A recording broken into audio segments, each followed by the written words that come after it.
So, Bijitan, you made your rounds, at Ubi yesterday. I mean, at the area you're likely to be feeded. So, how was your walkabout? And what are some of the concerns that you looked into, in your walkabout? Well, I think from the walkabout, what was quite apparent was great work done by, I think, Dr. Ong Se Hong and his team. I think the whole Geylang area, the Joo Chiat complex, I think it's been transformed. I was told about what it used to be, but talking to the stallholders, the business people, I think they have been very pleased.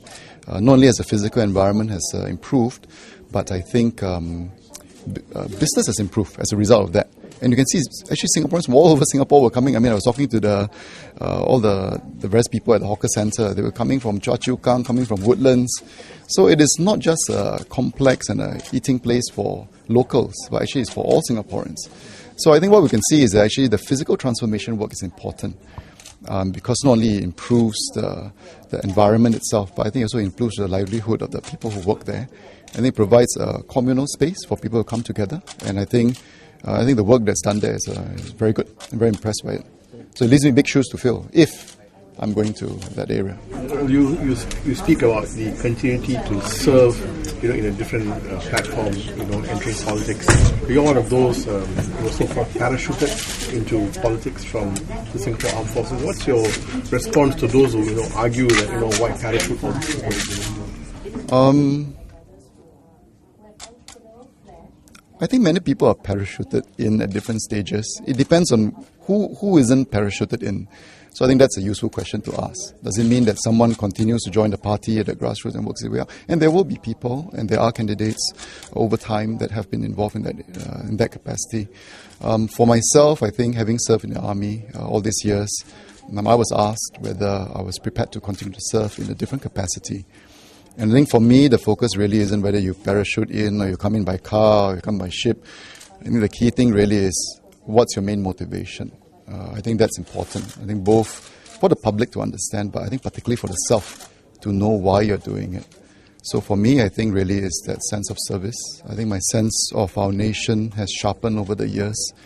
It's become very clear to me why I did join in the first place and why I continue to serve. So for me, whether it's a parachute, whether I look at it as an opportunity to continue to serve my country and our people. Is there any point that you feel that why should the voters give you a chance to serve in the parliament? I think it's something that the voters have to decide, as with all candidates, to the best of their ability to get to know the candidate, whether through introductions like this, through interactions, whether over new media platforms, especially for the constituents, when we meet them on the ground, and what impressions they form of you, both directly and indirectly, and that's something that they have to decide. With your qualities, I mean, what you have that they actually should see in you that they vote in? Well, what I would say is that I'm very clear about why I'm serving. To me, it's important to serve the people at the grassroots level. I think, like I said, a lot of things are built up at the grassroots levels. And my commitment is really to understand. I think the key thing for me right now is to listen to the needs on the ground and to see how best to build on the good work that's been done. I think there's a lot of practices that's working, a lot of things that the team is very passionate about, that Dr. Ong is very passionate about, and I hope to continue on that. And hopefully this is something that the constituents can identify with, and they think it makes sense, and for them to make the choice when the elections come. Some critics have expressed discomfort about the close ties between the military and parliament. What's your response to that? I think governance, there are different institutions. There's a parliament, there's a party, there's an executive, there's a judiciary, and everyone has its own place in the overall scheme of things. So for us, I think crossing over to this realm from the military, it's separate. I think you don't, just because you're from the military, or for the matter from the civil service before, there's very little in terms of what you bring over. I think you start afresh in a new structure, and then these structures are, I think, quite distinct, even though we have people from the military in government before.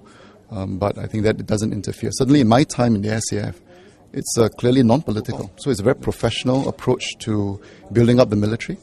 So I don't see any complications arising from that. But BG Tan, the thing is that all of you have similar backgrounds, and the thing is in cabinet, there are already about half of cabinet, they are all they are military, former military officers. So how do you actually ensure that you do not run into a risk of groupthink setting in when it comes to maybe policy formulation, especially when you're being identified as a potential office holder? Well, just to reiterate again, I'm speaking as a prospective candidate trying to get into Parliament as a member of Parliament. Actually, most men are from the army, whether as a regular or as a national serviceman. We have regulars who are serving in the government, for example, Prime Minister, DPMTO, but we are also from a very different age group. Some would have served quite a full term, some have left after the initial couple of years. So actually even within that group is varying degrees of exposure. So I would say that actually from my interaction with the various ministers and so on, actually we all have fairly different perspectives. Certain perspectives obviously you would expect would be similar in some sense, but the nuances are different. But certain areas where we are passionate in, quite distinct. So I think the groupthink concern is a valid one, given the background. But I think in many ways, if all of us are looking at similar objectives, but there are many roads that lead to Rome. And I think all of us will look at different routes in different ways. Could you elaborate a little bit more about what you did on the OS and how you actually led the relief efforts? I think the key thing, if I were to summarize for myself and my team, the priority was to make sense of the situation. In fact, when we left Singapore, I remembered speaking to our guys at Tuas Naval Base on New Year's Eve. It was drizzling as we sent them off. We were literally sailing into the new year, into an unknown. We didn't know whether another tsunami would strike again. And Aceh was in the midst of a civil war when the tsunami struck. So there was a lot of uncertainty. And we weren't totally sure at that stage, was it going to be in Malabo? Was it going to be somewhere else? Which is why some of us flew ahead of the team and arrived there earlier. The key thing is to make sense. And I think this is not atypical to a scenario like this, but I think in most situations is to take stock what exactly is happening, what really are our objectives, and then sit down and then figure out where are the levers, where do you provide the most value at. So rather than rush headlong into doing this, doing that, and be very efficient and effective in the process, but I think to be very sharp and clear in terms of the application of our capabilities.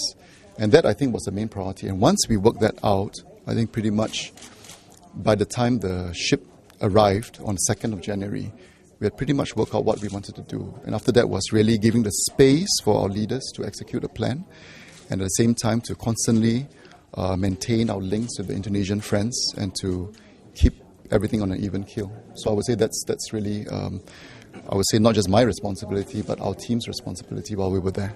I'm just curious who talked you into joining politics, and at what point or at what stage did you realize that, look, I've done my time, 24 years in the army, and it's time for me to serve in a dual capacity in serving people? It's a difficult decision because obviously it's a very different life. I know that in many ways it is, for myself, a continuation of that sense of service to the nation, but it is a different environment. Conceivably, I could continue on in the army, I could continue on in the civil service.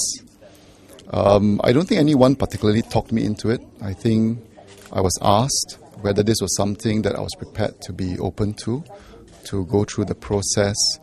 Firstly, to see whether they thought I was suitable. They had to make sure. For me to also make sure whether was this something I wanted to do. But it is not easy. Because I think one of the things is that when you step into public life, I think a big part of you belongs to the nation. And for myself, for my family, my kids are growing up, I think that's something that I have to reconcile with. I think for those of you who have children, you know that if you miss a certain stage in their growing up years, it doesn't come back. So that's, I would say, the biggest thing that weighs on my mind in the decision process.